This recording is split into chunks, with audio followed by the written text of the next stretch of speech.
Brand new polling just 15 days out from midterms showing the president's job approval rating rising to its highest number since he took office, with 47% of the registered voters surveyed now approving, up 3 percentage points from just 1 month ago.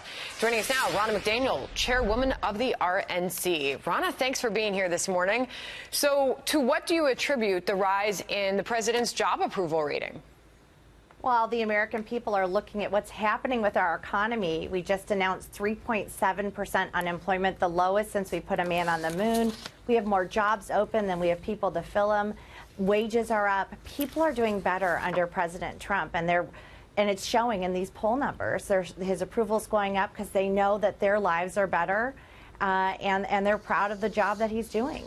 As far as the enthusiasm goes, that seems to be the popular word right now, because we're trying to see what right now are going to be the big issues to drive voters out to the polls. Are you thinking that as we watch this caravan make its way through Mexico, is this going to be a winning issue for your party?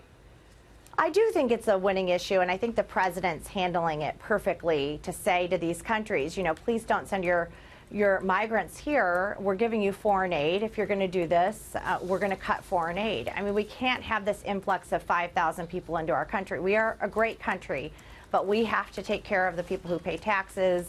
We have to do this in a safe way for American citizens, and I think the president is being tough on this, and I think it also highlights Democrats and some of their very extreme stances right now. Abolish ICE, open borders. What does that mean for our country? We need to have borders. We're a sovereign nation. So this is going to, in the long term, I think, help us in these elections. Also, the latest in that Wall Street Journal NBC poll talking about control of Congress, those that prefer Democrats in control 50%, and Republican 41%. I say this in the context of the president's job approval rating rising, but what do you make of that?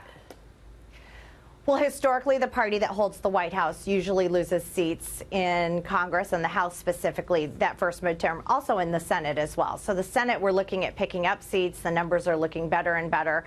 And as we put the president out on the campaign trail, we're ramping up our enthusiasm. And he's making the case to Republican voters, hey, all these good things that are happening in your lives, these higher wages, these jobs coming back, they're not going to be here if Democrats take the House, because they're going to shut it all down. They want to raise taxes. They want to abolish ICE. They want open borders. So that contrast that he's making is critical, and it helps ramp up our enthusiasm and turn out our votes, which is what it's going to take to win. Nearly 2/3 of registered voters show a high level of interest in the election. That is the highest ever recorded, Ronna, in a midterm election since this poll began asking that question back in 2006. How do you win on that?